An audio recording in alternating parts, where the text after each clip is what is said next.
Hello there and welcome to another episode of Gotham Talk. I am reviewing episode 17 of season 1 and this one is called Red Hood.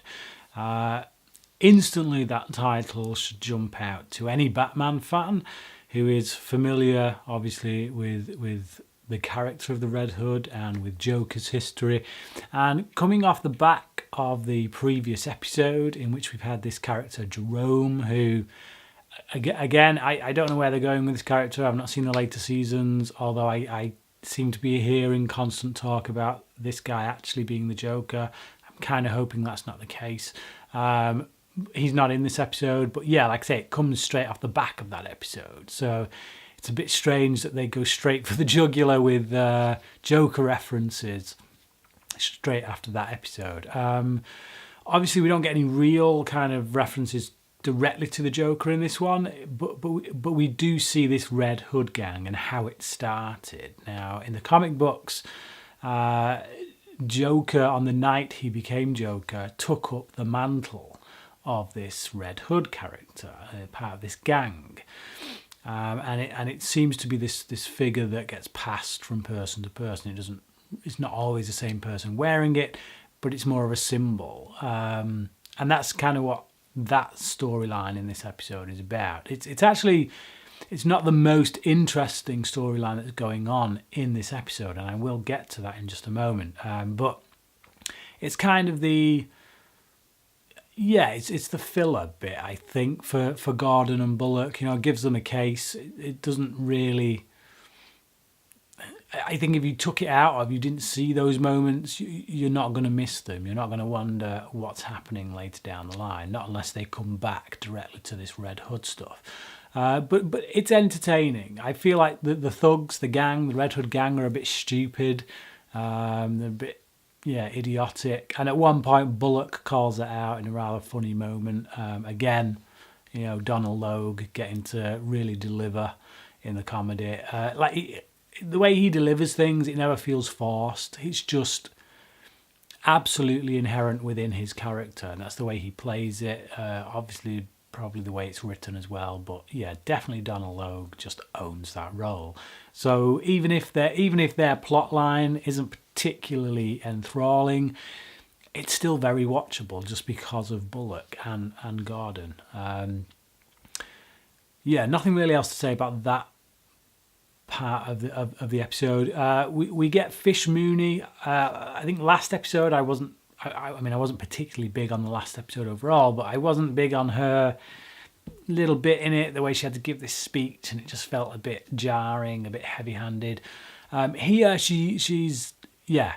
is an improvement on the last episode. Now, this is the episode where she takes out her own eye to stop the doctors at the place where she's being held from taking it from her, because you know, she's in this place where rich people can go, they can pay to get replacement body parts, and that's why essentially she's been kidnapped. She's now one of these people being held, just waiting for someone to come buy their body parts, and they're going to take both her eyes. So yeah, what's the most logical thing she thinks to do is to take one out before them and stamp on it. It makes me cringe just thinking about it. But it's grim. It's a really grim moment. But I will hand it to Jada Pinkett Smith in this scene. She plays it really well, because you see the fear. She's not just badass about it. You see that actually she's scared. You know, when they're coming towards her, she knows they're going to take her eyes. She thinks her way out of it and does what needs to be done to stop them taking the other one. She sacrifices one eye for the sake of keeping the other, is the simple fact of the matter. It takes some balls, but yeah, I like how she plays it. You know, she does have to do something no sane person would ever want to do, but she doesn't do it without fear, and I like that that's there in the performance. So yeah, good scene from her. The man who's playing this, he's not the doctor, but he's kind of the manager of this place. is played by Jeffrey Combs, and I really love Jeffrey Combs. I can't say I've seen everything he's been in, far from it. I've seen a fraction of the things he's done, but whenever he pops up, whenever he's in something, man, I love this guy. There's just something about him. I just like. He always plays these weird, kind of slightly twisted, slightly creepy kind of roles, but he just does them so well. So nice to see him pop up in this. We've got, before I get to the main plot, of which I just really love, we've got two other little side plots going on. First, Barbara Kean. She's going on a bit of a... She's just kind of locked herself away in the flat with Selena and Ivy, and she's kind of moping about a bit. But there's this one moment, this random moment, where she kind of gives Selena Kyle a little bit of a pep talk, even though Selena Kyle doesn't need a pep talk. She's not asked for one, she doesn't want one, and she gives a good comeback, actually, Selena does. But Barbara Kean starts talking about how your looks can be the greatest weapon and all this lot, and it comes out of nowhere, and it just feels a little bit like, heavy-handed and just weird, and just like, why are you coming on to this kid? It's what it feels like. It's like, it gets a little bit creepy the way she does it. But yeah, my problem with it is that it just kind of comes out of nowhere. I know she's dealing with some stuff. I know that she's obviously on a downward spiral after seeing Gordon and Tompkins together. But really, this is the next. This is the logical evolution of where she would go from there. It doesn't make much sense to me, like I say. But I do like Selena Kyle's comeback. I like that she turns around to her and essentially says, "Not my bag, lady. See ya." Not in those words, but but it just feels too random, that moment. The final side plot is Cobblepot. He's run out of booze. Maroney is the supplier for his bar, and he's refusing to give him any because he hates him. So Butch Gilzine helps him get booze for his bar. And it's really about... What comes out of that is this idea that actually both of these guys have been right-hand man, have been second fiddle. And they kind of have this moment where they kind of drink to not being second fiddle anymore. So... yeah, it doesn't really feel like they're going to be like that.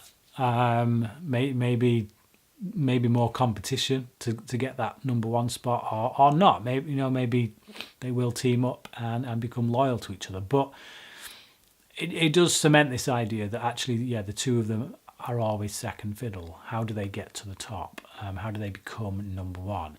And maybe the answer is they do it together.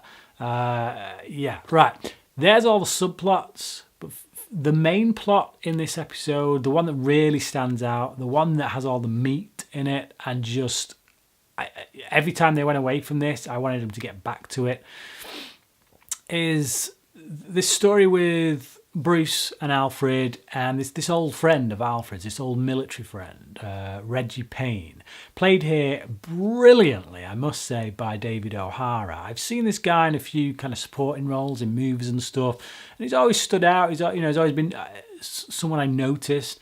But here, man, love this performance, love what he brings here to this character, and the chemistry between him and Sean Pertwee and David Mazouz, actually, when the three of them are together, they all work really well together. But particularly because Pertwee and him get the majority of the screen time together, I really believe their history. These two, when they're together, because of their chemistry, you buy their dialogue. You believe their relationship. You believe the things that they're saying about their past. That these two men have gone through that stuff, and that's down to the performances, the writing as well, but the performances from Pertwee and Payne are absolutely on point, spot on, and it just sucked me in, really sucked me into the drama of that storyline. And then towards the end of, there's a scene as well actually between Payne and Bruce in which Payne is teaching Bruce how to fight, and that's also a very good scene, really, really good scene, well played again by David Mazouz as well. But there's a final moment between him and Alfred in which he stabs Alfred. It looks like he's gone for the heart, and that's quite symbolic, more than just being an effective way to kill someone. Although you do get the sense from the end of this that he wasn't actually intending to kill, and that he maybe went specifically for a place that wasn't going to. That might come up in the next episode, but yeah, you know Alfred isn't going to die. If you're a Batman fan, even if you're not a big Batman fan, you know who Alfred is. Alfred is a famous character. At this point he can't die. Yet that's not where the tension comes from in that moment. It's not, oh, will he die? I don't know. Of course he won't. But that moment still works. It still has impact. It still hits hard because of the relationship between these two characters, because they're friends, because they have this history. So when he stabs him, it's a literal knife in the heart, but also from an emotional standpoint, it is a knife in the heart. And you do feel for both these characters at this time, because you feel like Reggie is caught between a rock and a hard place. You don't quite know what's going on until you get to the end of the episode, but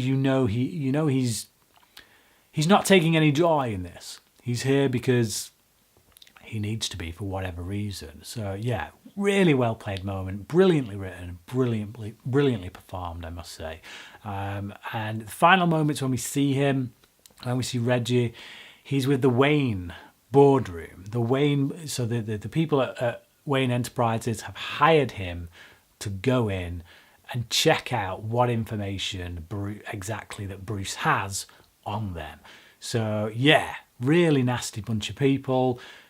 Again, really well played scene. And yeah, I just love what O'Hara brought to this role.